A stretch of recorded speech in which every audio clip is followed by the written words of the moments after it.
ನಮಸ್ಕಾರ. ನಿಮ್ಮ ರಾಶಿಗೆ ಅನುಗುಣವಾಗಿ ಈ ದಿನದ ನಿಮ್ಮ ಭವಿಷ್ಯ ಹೇಗಿದೆ ಎಂದು ತಿಳಿಯೋಣ. ನೀವು ಇನ್ನೂ ನಮ್ಮ ಯೂಟ್ಯೂಬ್ ಚಾನೆಲ್ ಅನ್ನು ಸಬ್ಸ್ಕ್ರೈಬ್ ಮಾಡಿಕೊಳ್ಳಲಿಲ್ಲ ಎಂದರೆ ಈಗಲೇ ಕೆಳಗೆ ಕಾಣುತ್ತಿರುವ ಕೆಂಪು ಸಬ್ಸ್ಕ್ರೈಬ್ ಬಟನ್ ಅನ್ನು ಒತ್ತಿ. ಕನ್ಯಾ ರಾಶಿ ಭವಿಷ್ಯ. ಆರೋಗ್ಯ ಚೆನ್ನಾಗಿರುತ್ತದೆ. ನಕ್ಷತ್ರ ಪುಂಜಗಳ ಚಾಲನೆ ನಿಮಗಾಗಿ ಉತ್ತಮವಾಗಿಲ್ಲ. ಇಂದಿನ ದಿನ ನೀವು ನಿಮ್ಮ ಹಣವನ್ನು ತುಂಬಾ ಸುರಕ್ಷಿತವಾಗಿಡಬೇಕು. ಪ್ರೀತಿ, ಸಾಂಗತ್ಯ ಮತ್ತು ಬಂಧ ಏರಿಕೆಯಲ್ಲಿರುತ್ತವೆ. ನಿಮ್ಮ ಪ್ರೀತಿಪಾತ್ರರೊಡನೆ ನಿಮ್ಮ ವೈಯಕ್ತಿಕ ಭಾವನೆಗಳು, ರಹಸ್ಯಗಳನ್ನು ಹಂಚಿಕೊಳ್ಳಲು ಇದು ಸರಿಯಾದ ಸಮಯವಲ್ಲ. ಕಚೇರಿಯಲ್ಲಿ ಇಂದು ನೀವು ಪರಿಸ್ಥಿತಿಯನ್ನು ಅರ್ಥಮಾಡಿಕೊಂಡು ವರ್ತಿಸಬೇಕು. ನೀವು ಮಾತನಾಡುವುದು ಅಗತ್ಯವಿಲ್ಲದಿದ್ದರೆ ಮೌನವಾಗಿರಿ.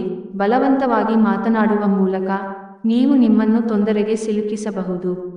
ಇಂದು ಈ ರಾಶಿಚಕ್ರದ ಕೆಲವು ವಿದ್ಯಾರ್ಥಿಗಳು ಲ್ಯಾಪ್ಟಾಪ್ ಅಥವಾ ಟಿವಿಯಲ್ಲಿ ಯಾವುದೇ ಚಲಚಿತ್ರವನ್ನು ನೋಡಿ ತನ್ನ ಅಮೂಲ್ಯ ಸಮಯವನ್ನು ವ್ಯರ್ಥ ಮಾಡಬಹುದು. ನೀವು ಒಂದು ದೊಡ್ಡ ಖರ್ಚಿನಿಂದಾಗಿ ನಿಮ್ಮ ಸಂಗಾತಿಯ ಮೇಲೆ ಸಿಡುಕಬಹುದು. ಉಪಾಯ: ಲಕ್ಷ್ಮೀ ಚಾಲಿಸಾ ಪಠಣ ಮಾಡಿ ಮತ್ತು ಮಹಾಲಕ್ಷ್ಮಿ ದೇವಿಯನ್ನು ಸ್ತುತಿಸುವ ಸ್ತುತಿಗೀತೆಗಳನ್ನು ಹಾಡಿ. ಇದು ನಿಮ್ಮ ಮತ್ತು ನಿಮ್ಮ ಸಂಗಾತಿಯ ನಡುವೆ ಪರಸ್ಪರ ತಿಳುವಳಿಕೆ ಮತ್ತು ವಿಶ್ವಾಸವನ್ನು ಹೆಚ್ಚಿಸುತ್ತದೆ.